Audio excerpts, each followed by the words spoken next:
we need to understand that we usually differentiate symptom from disease. We say that the disease is like, in a way, the mother, and it has many children or a few children that are the symptoms. But really, relative to what we need to understand, the flood of consciousness that needs to enter our relationship with the body and its messages, relative to this, every disease is a symptom. Do you understand this?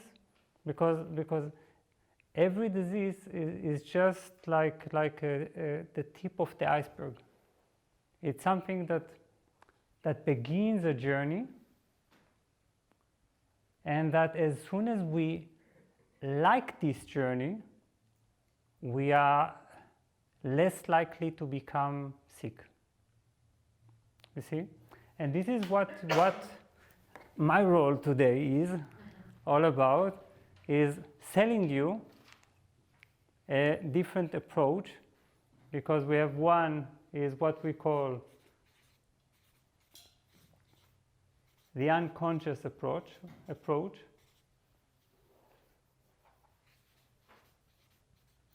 which is basically the way most people deal with diseases that are just symptoms of a completely complex world that treats emotions, thoughts, and physical problems as one continuum.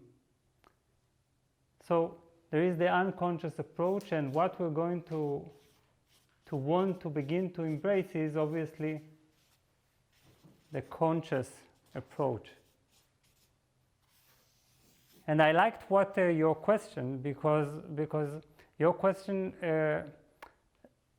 was already a very good hint. If we are bringing intense processes of awareness into our physical domain, we expand it. We begin to allow it to enter its real context, which is a complete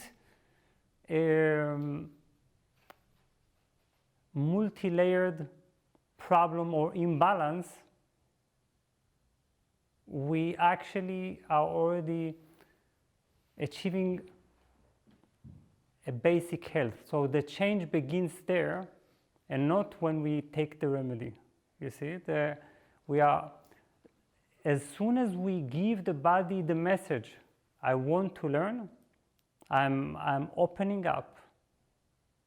I'm letting all the other indications that usually the mind conceals and pushes away in the unconscious approach. I want to know. I want to know, and that's a dramatic change. Now, of course, so here the conscious approach is I want to know, which means I want to hear. I want to hear what you have to say. I'm not pushing it away. And please, let's try to define what is subconscious. What is a subconscious at all anyway? In our context, subconscious is simply all the things that we don't want to know or to feel, and therefore we throw them to somewhere that we hope they will never emerge again from. You see, that's basically the subconscious. We have certain emotions, certain thoughts, certain situations. It's not just like we don't want to acknowledge them. Sometimes we feel that we can't, and sometimes we really can't. Like when we were children, we couldn't pour awareness into such moments, and then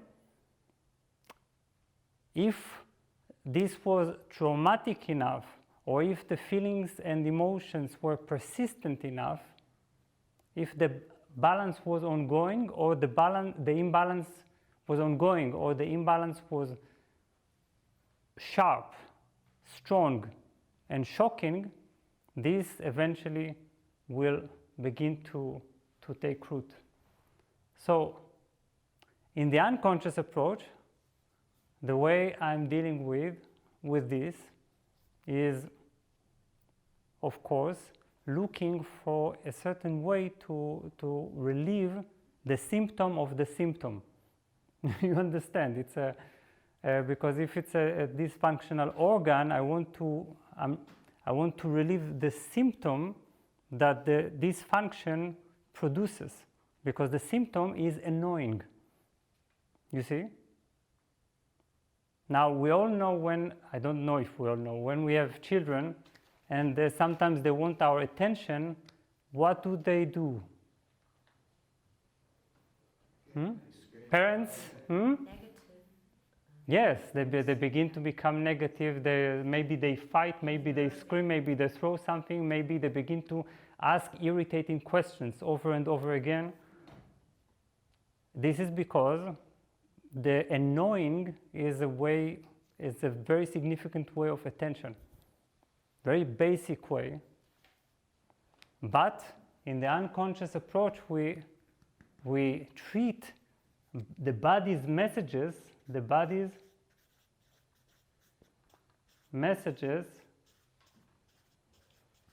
are annoying.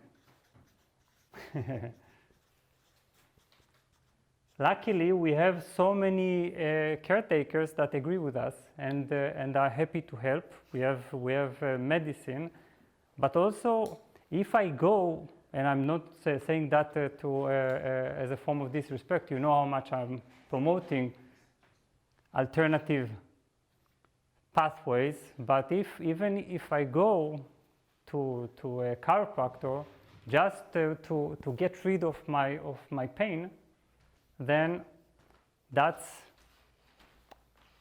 still the unconscious approach. I hope that Jan or some other good chiropractor will help relieve me of something that I don't want to acknowledge.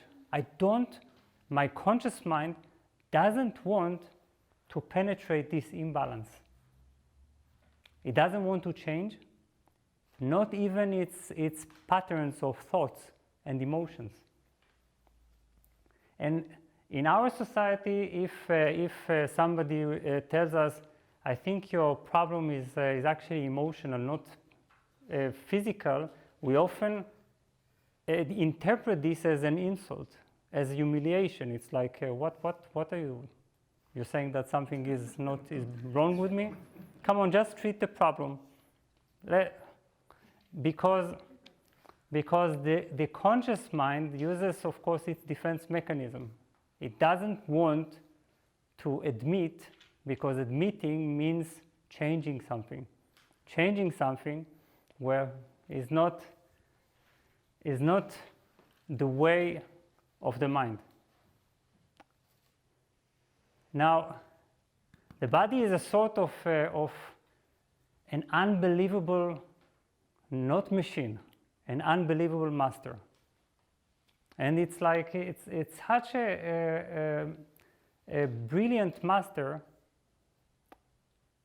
that gives us all the time hints about our any kind of imbalance that we enter or practice for too long.